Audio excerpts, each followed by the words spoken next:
படித்ததில் பிடித்தது. உலகத்தில் உள்ள அத்தனை ஜீவன்களுக்காகவும் 1½ அடியில் திருக்குறள் எழுதிய திருவள்ளுவர் ஒரே ஒரு ஜீவனுக்காக மட்டும் 4 அடியில் ஒரு பாட்டு எழுதியுள்ளார். அந்த பெருமைக்குரியவர் அவரது மனைவி வாசுகிதான். அந்த அம்மையார் தனது கணவரின் செயல்பாடுகள் குறித்து வாழ்நாள் முழுவதும் விமர்சித்ததே இல்லை. அவர் செய்தால் எல்லாம் சரியாகத்தான் இருக்கும் என்று நினைத்தவர். தன் கணவர் சாப்பிடும்போது ஒரு கொட்டாங்குச்சியில் தண்ணீரும் ஒரு ஊசியும் வைத்து கொண்டு தான் சாப்பிடுவாராம். அது ஏன் என்று அம்மையாருக்கு விளங்கவே இல்லையாம். ஆனாலும் கணவரிடம் காரணத்தை எப்படி கேட்பதுன்னுட்டு அமைதியாக இருப்பாராம். இதற்கான காரணத்தை அந்த அம்மையார் இறக்கும் தருவாயில்தான் கணவரிடம் கேட்டாராம். சோற்றுப்பருக்கை கீழே சிந்தினால் ஊசியில் குத்தி கொட்டாங்குச்சியில் உள்ள நீரில் கழுவி மீண்டும் சோற்றில் கலந்து உண்ணவே அவை 2 என்றாராம். நீ பரிமாறுகையில் சோற்றுப்பருக்கை சிந்தவே இல்லை, அதனால் அதன் பயன்பாடு உனக்கு தெரியவில்லை என்று நெகிழ்ச்சியாக சொன்னாராம். வள்ளுவரின் இல்லத்துக்கு துறவி ஒருவர் வந்தார்.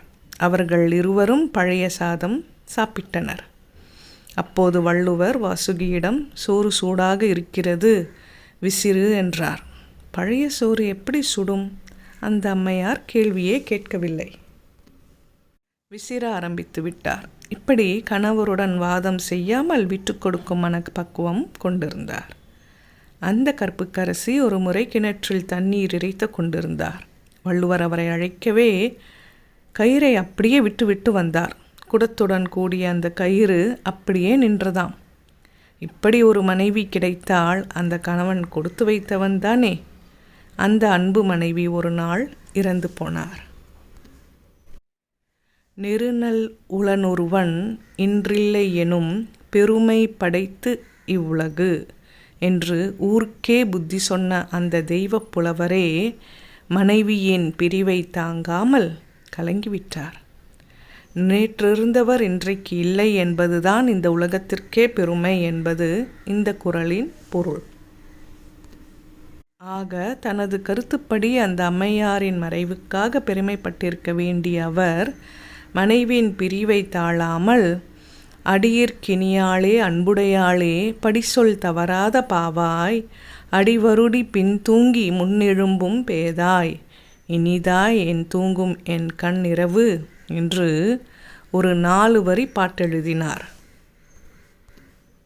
அடியவனுக்கு இனியவளே, அன்புடையவளே, என் சொல்படி நடக்க தவறாத பெண்ணே, என் பாதங்களை வருடி தூங்க செய்தவளே, பின்தூங்கி முன் எழுபவளே, பேதையே, என் கண்கள் இனி எப்படிதான் இரவில் தூங்கப் போகிறதோ என்பது பாட்டின் உருக்கமான பொருள். இன்று சிறு சிறு கருத்து வேறுபாடுகளுக்கு கூட நீதிமன்ற வாசலில் நிற்கும் தம்பதியர் இந்த சம்பவத்தை மனதிற்குள் அசை போடுவார்களா? ஒரு நிகழ்ச்சியில் வேதாத்ரி மகரிஷி பேசிக்கொண்டிருந்தார்.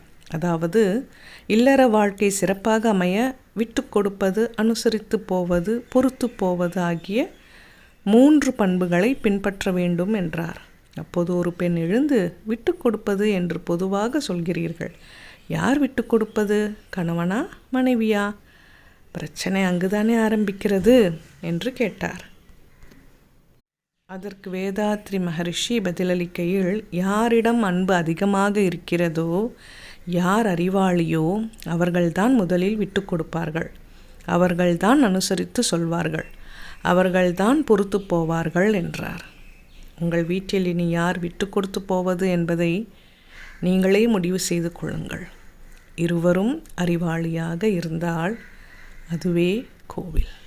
படித்தேன், பகிர்ந்தேன். அன்புடன் படித்தமைக்கு நன்றி. சப்ஸ்கிரைப் செய்யாதவர்கள் சப்ஸ்கிரைப் செய்யவும், மற்றவர்களுக்கும் பகிரவும் நன்றி.